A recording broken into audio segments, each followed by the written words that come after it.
அதே மாதிரி கண்டிப்பாக இந்த இடத்துல ஒரு வைப்ரேஷன் இருக்குங்க, பயமாகவும் இருக்குது. ஒரு 69 பேர் இந்த இடத்துல அட் அ டைமில் நெருப்பில் குதிச்சு இறந்துருக்காங்கன்னா அந்த விஷயம் எல்லாருக்கும் வணக்கம். நான் ஒரு ராகுல். நான் இன்னைக்கு எங்கே வந்திருக்கணும் வந்து பார்த்தீங்கன்னா திருவள்ளூர் மாவட்டம் பழையனூர் அடுத்து திருவள்ளங்காடு தாங்க வந்திருக்கேன். திருவள்ளங்காடுன்னு சொன்னோன்னு உங்களுக்கு என்ன ஞாபகம் வரும் வந்து பார்த்தீங்கன்னா இங்கே இருக்க வடராணீஸ்வரரும் காளியம்மன் தான் ஞாபகம் வரும். ஆனால் என் பின்னாடி ஒரு பழமையான ஒரு சிவன் கோயில் இருக்கு பாருங்க. திருவள்ளங்காடு பஸ் ஸ்டாண்ட்லேருந்து நீங்கள் ஒரு 5 நிமிஷம் நடந்து வந்தாலே ஒரு பழமையான ஒரு சிவன் கோயிலுக்கு வந்துடலாம். இந்த கோவிலில் சிவபெருமான் சாட்சி பூதேஸ்வரர் என்ற பேரில் இருக்காருங்க. இந்த கோவிலோட புராண கதை தான் பார்க்க போகிறோம். அது முன்னாடி நான் ஒரு விஷயம் சொல்லிடுறேங்க. நம்ம முன்னோர்கள்லாம் வந்து பார்த்தீங்கன்னா ஒரு பழமொழி சொல்லுவாங்க. என்னென்னு வந்து பார்த்தீங்கன்னா நீலி கண்ணீர் வடிக்காத, அதாவது பொய் அழுகை அழுவாதன்னு சொல்லுவாங்க. நீலி கண்ணீர் வடிக்காத சொல்லுவாங்க. அந்த நீலி கண்ணீர் என்ற ஒரு வார்த்தை இந்த இடத்துல இருந்தால் நீங்கள் ஆரம்பிச்சு சொன்னால் நம்புவீங்களாங்க? ஆமாங்க. ஒரு நீலி என்ற ஒரு பேயால் அப்பாவி கிராம மக்கள் ஒரு 70 பேர் இந்த கோவிலுக்கு வெளியே தீ குடிச்சு இறந்தாங்கன்னு சொன்ன நம்பிங்களாங்க? ஆமாங்க. இன்னைக்கு நம்ம இந்த கோவிலோட புராண கதையை பார்க்க போறோம். இந்த ஒரு இடமே ஒரு மர்மம் நிறைந்த இடங்க. ஒரு 70 பேர் ஒரே டைம்ல உயிரை விட்டுருக்காங்கன்னா ஒரு பேயால. வாங்க முதல்ல நம்ம சிவபெருமானை பார்த்துட்டு இந்த கோவிலோட முழு வரலாறு பார்க்கலாம். வாங்க.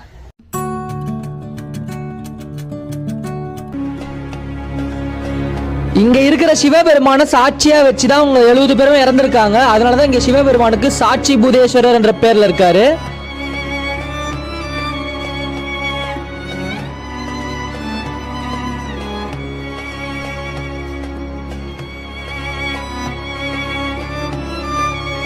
இப்போ வந்து பாத்தீங்கன்னா நம்ம சிவபெருமானை பார்த்தாச்சு, சாட்சி பூதேஸ்வரர். இந்த கோவில் வந்து பாத்தீங்கன்னா கிட்டத்தட்ட ஒரு 2500 ஆண்டுகள் பழமை என்று சொல்றாங்க. இந்த கோவிலை யாரு கட்டியதுன்னு வந்து பாத்தீங்கன்னா பல்லவர் காலத்து கோவில் என்று சொல்றாங்க. இதை பாருங்க, பல்லவர்களோட தூண்கள் இப்படிதான் இருக்கும் பாருங்க, கட்டங்கட்டமா இருக்கு பாத்தீங்களா. இந்த தூண் வந்து பாத்தீங்கன்னா தாரண்ய தூண்கள் சொல்லுவாங்க. அதே மாதிரி பல்லவர் காலத்து கோவில்ல லிங்கம் கூட இது மாதிரி தாரண்ய லிங்கம்னு சொல்லுவாங்க. இந்த கோவில் 2500 ஆண்டுகள் பழமையான கோவில், பல்லவர் காலத்து கோவில். இப்ப இந்த கோவிலோட புராண வரலாறு பார்க்கலாம், நீலியோட கதையை பார்க்கலாம். வாங்க. இப்போ வந்து பாத்தீங்கன்னா இந்த நீலி பேய் எப்படி உருவாச்சு, அந்த நீலி வரலாறு நம்ம பார்க்க போறோம். இந்த வரலாறு எங்கிருந்து ஸ்டார்ட் ஆகுதுன்னு பாத்தீங்கன்னா நம்ம காஞ்சிபுரத்துல இருந்தாங்க ஸ்டார்ட் ஆகுது. காஞ்சிபுரத்துல வந்து பாத்தீங்கன்னா ஒரு வணிக வியாபாரி அவரோட மகளை இன்னொரு வணிக வியாபாரம் செய்யறவருக்கு திருமணம் பண்ணி கொடுக்குறாரு. திருமணம் பண்ணி கொடுத்தவொடனே அந்த வணிக வியாபாரி என்ன பண்றாருன்னா அவரோட மனைவியை காஞ்சிபுரத்துல விட்டு ஒரு வியாபார விஷயமா காசிக்கு போறாரு. காசிக்கு போனோடனே என்ன ஆகுதுன்னு பாத்தீங்கன்னா அவரோட மனைவி அவரோட கணவர் நினைச்சு ஆசையா படுக்கிறாங்க. படுத்த உடனே வந்து பாத்தீங்கன்னா அவங்களுக்கு கரு உண்டாகுது. பக்கத்துல ஊர் மக்கள்லாம் என்ன சொல்றாங்க பார்த்தா உங்க கணவர் வந்து காசிக்கு போயிட்டாரு, உனக்கு எப்படி வந்து நீ கர்ப்பமான அப்படின்னு கேட்கறாங்க. சந்தேகத்தோட கேட்கறாங்க, நீ தப்பு பண்ணிட்டேன்னு சொல்றாங்க. அவரோட மனைவி என்ன சொல்றாங்கன்னா இல்ல, என்னோட கணவர் நினைச்சு நான் ஆசையா படுத்தேன், எனக்கு கரு உண்டாயிடுச்சு அப்படின்னு சொல்றாங்க. இந்த விஷயத்துல நம்ம ஒண்ணு என்ன தெரிஞ்சுக்கணும், நம்மளோட முன்னோர்கள் பெண்கள்லாம் அந்த அளவுக்கு ஒரு கற்பு கரைசியா இருந்திருக்காங்க. இன்னொரு விஷயம் எக்ஸாம்பிள் சொல்லணும் வந்து பாத்தீங்கன்னா கண்ணகி மதுரையை ஒரு சாபத்தாலே எரிச்சான்னு சொல்லுவாங்க பாத்தீங்கன்னா. இந்த விஷயத்த நம்ம எடுத்துக்கலாம். அப்புறம் அந்த குழந்தையும் ரொம்ப காலங்கள் போகுது. அந்த பெண் வந்து பாத்தீங்கன்னா குழந்தைய பெத்து எடுக்கிறாங்க. ஊர் மக்கள்லாம் தப்பா பேசுறாங்க. அவரோட கணவர் வந்து பாத்தீங்கன்னா காசில இருந்து வராங்க.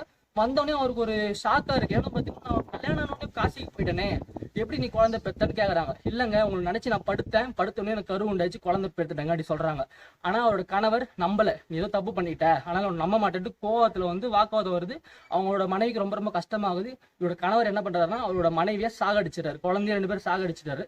சாகடிச்சுட்டு வாழ்க்கையை வெறுத்து போயிட்டு காஞ்சிபுரத்துல இருந்து இந்த இடத்துக்கு திருவள்ளங்காடுக்கு ஒரு துறவியா வராரு. அவர் வரும்போது பின்னாடியே வந்து பாத்தீங்கன்னா அவரோட சாகடிச்ச மனைவியும் குழந்தையும் பேயாக மாதிரி பின் தொடர்ந்து வராங்க. அது பின் தொடர்ந்து வரதை பார்த்து கண்டுபிடிச்சிடுறாரு. அவர் பயப்படுறாரு, சாயந்தர வேலையாகுது. அப்புறம் இந்த கிராமத்துக்குள்ள வந்து திருவள்ளங்காடு கிராமத்துக்குள்ள வந்து இந்த ஊர் மக்கள்கிட்ட கேட்கறாரு, இன்று ஒரு இரவு நான் இங்க தங்கிக்கிட்டு நான் மறுநாள் காலைல நான் கிளம்புறேன் அப்படின்னு சொல்றாரு.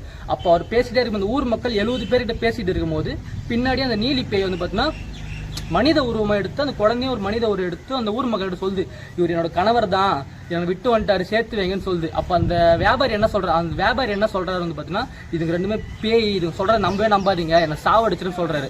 அந்த 70 வேளாளர் மக்கள் என்ன சொல்றாங்கன்னா இருப்பா அவங்க சொல்றதை கேட்கலாம்னு சொல்றாங்க. அந்த குழந்தைய வந்து அப்பான்னு சொல்லி கட்டி பிடிது பார்த்தோன்னா அந்த ஊர் மக்களுக்கு ரொம்ப கஷ்டமா இருக்கு, இது மாதிரி இவன் தான் ஏமாத்திட்டு வந்துட்டானோன்ட்டு.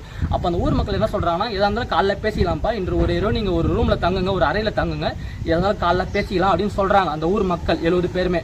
அதுக்கு அந்த வியாபாரி என்ன சொல்றாரு வந்து பாத்தீங்கன்னா இல்ல, நான் ஒரு நைட் இவங்க கூட தங்கினா கண்டிப்பா என்ன சாவடிச்சிடும், அதுக்கு பேயின்னு சொல்றாங்க. அதுக்கு வந்து அந்த ஊர் மக்கள் என்ன சொல்றாங்க வந்து பாத்தீங்கன்னா உன் உயிருக்கு எதனா ஆச்சுன்னா நான் உத்தரவாதம் தரேன், இந்த சிவன் கோயில் இதுல சத்தியம் பண்ணி சொல்றேன், உன் உயிருக்கு எதனா ஆச்சுன்னா நாங்க 70 பேருமே இந்த கோவிலுக்கு வெளியில நெருப்பு உண்டாக்கி நாங்க 70 பேருமே அந்த நெருப்புல விழுந்து தீ குளிக்கிறோம்னு சொல்லியிருக்காங்க.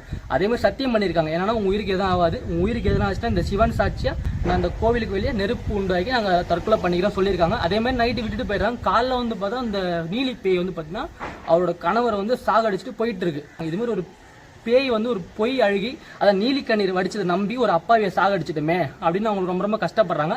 ஆனா அவனும் ஒரு தப்பு பண்ணியிருக்கான், அது அவங்களுக்கு தெரியாது. அப்ப என்ன பண்றாங்கன்னா, நம்ம பண்ண சத்தியத்தை காப்பாற்றணுமே, சிவன் மேல சத்தியம் பண்ணியிருக்கோம், அந்த சத்தியத்தை கரைப்பிடிக்கணும்ன்றதுனால இந்த கோவிலுக்கு எதிரில் சிவபெருமான சாட்சியா வச்சு நெருப்பு உண்டாக்கி 69 பேர் இறங்கியிருக்காங்க. ஃபர்ஸ்ட் அதுல ஒருத்தர் இல்ல, நான் சொல்றேன் போக போக 69 பேர் நெருப்புள்ள இறங்கி சிவனை சாட்சியா வச்சு அவங்க நெருப்புக்குள்ள விழுந்து இறந்தனால சிவனுக்கு இந்த கோவில சாட்சி பூதேஸ்வரர் என்ற பேர்ல இருக்காரு.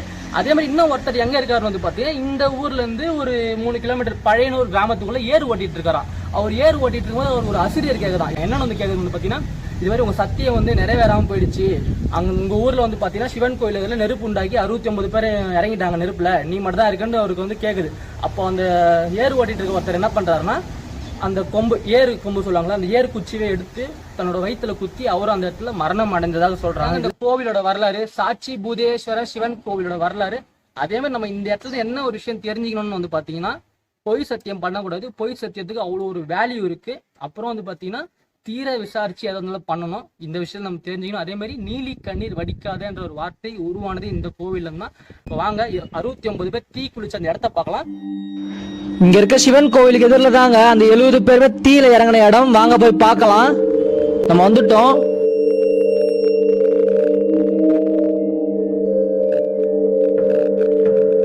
நீங்க ஒரு விஷயம் நினைச்சு பாருங்க, என்னன்னு வந்து பாத்தீங்கன்னா, ஒரு 2700 ஆண்டுகளுக்கு முன்பு இந்த இடத்துல ஒரு 69 பேர் இறந்திருக்காங்க. நம்ம இந்த இடத்துல போய் நிக்கும் போது நம்மளுக்கு என்ன ஒரு வைப்ரேஷன் கிடைக்கும் நீங்க நினைச்சு பாருங்க. கண்டிப்பா நீங்க இந்த கோவிலுக்கு போய் பாருங்க.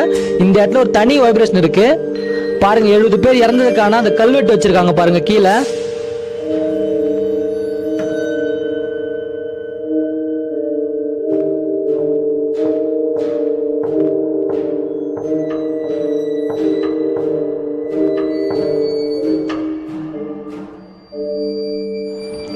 இந்த குளம் வந்து பாத்தீங்கன்னா நீலியோட குளம் என்று சொல்றாங்க.